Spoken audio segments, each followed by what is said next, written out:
नमस्कार, कसे आहात? हेल्दी खाताय ना? हेल्दी खा, हेल्दी राहा. आज मी तुम्हाला मोड आलेल्या मुगाची उसळ शिकवते. सातळ म्हणतात त्याला कोणी. आणि त्याच्यासाठी लागणारं साहित्य तुम्हाला मी दाखवते.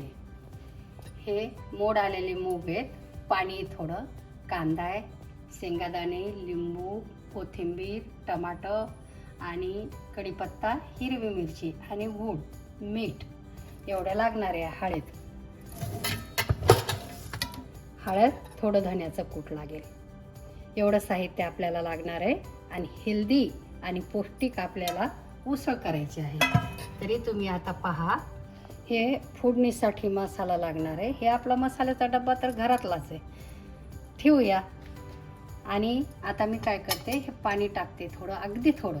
आणि आपल्याला काय करायचं आहे, हे मायक्रोवेव्हमध्ये 2 मिनिट ठेवून घ्यायचं आहे.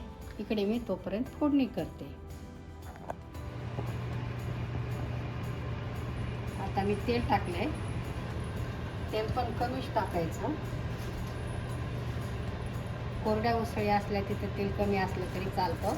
आणि हे जिरे टाकले, मोहरीची काही गरज नाही. आणि शेंगादाणे लाल होऊ द्यायचे. शेंगादाणे झाल्यानंतर कांदे टाकते.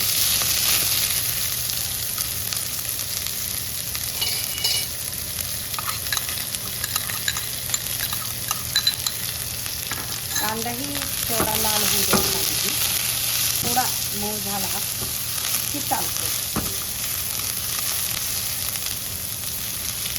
मिरच्या टाकायच्या.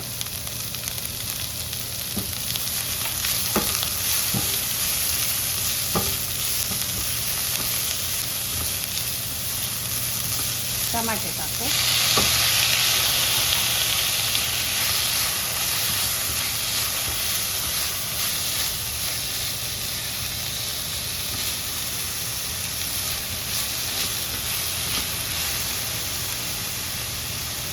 गॅस मोठा आहे आणि झाले आता ते झालेलं आहे. थोडा कांदा मऊ झालेला आहे, कारण उसळ परत शिजायचीच आहे. धण्याचं कूट टाकून एक चमचा, थोडी हळद टाकून.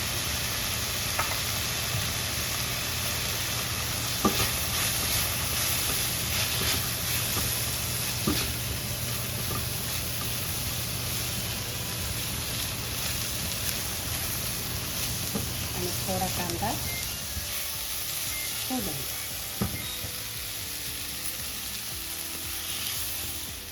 हे मूड आता वाफलेले आहेत.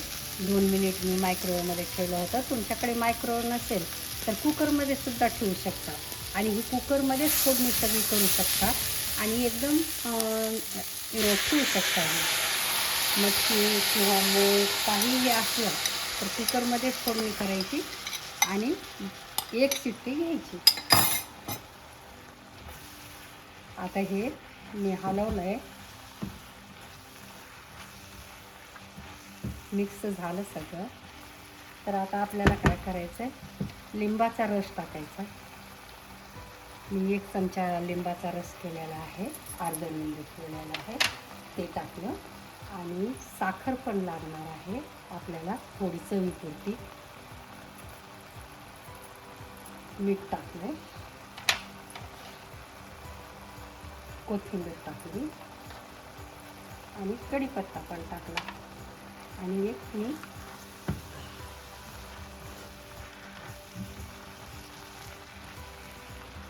वाफ येण्यासाठी झाकण लावून ठेवते. 2 मिनिट वाफ झाली की थोडी वाफ आली ना की गूळ टाकलाय. अगदी 2 मिनिटामध्ये उसळ आपली तयार आहे.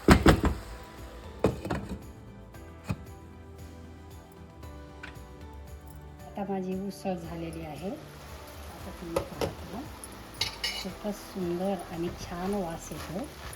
आता मी डिशमध्ये खाण्यासाठी काढते. येत आहे खायला? या तुम्ही सर्वजण. आता मुगाची उसळ, फोडणी दिलेले मूग किंवा सातळ असं म्हणतात. हे तयार आहे. त्याच्यावर तुम्ही शेव टाकू शकता, कांदा टाकू शकता आणि पौष्टिक, टेस्टी आणि चविष्ट आणि थोड्या वेळासाठी केलेला वेळ थोडा लागतो. तर तुम्ही हे डिश खाण्यासाठी उमा किचनमध्ये या. तुम्ही तुमच्या किचनमध्ये पण हे करून पहा आणि माझ्या व्हिडिओला लाईक करा, शेअर करा आणि माझ्या चॅनलला सबस्क्राईब करा. बाय.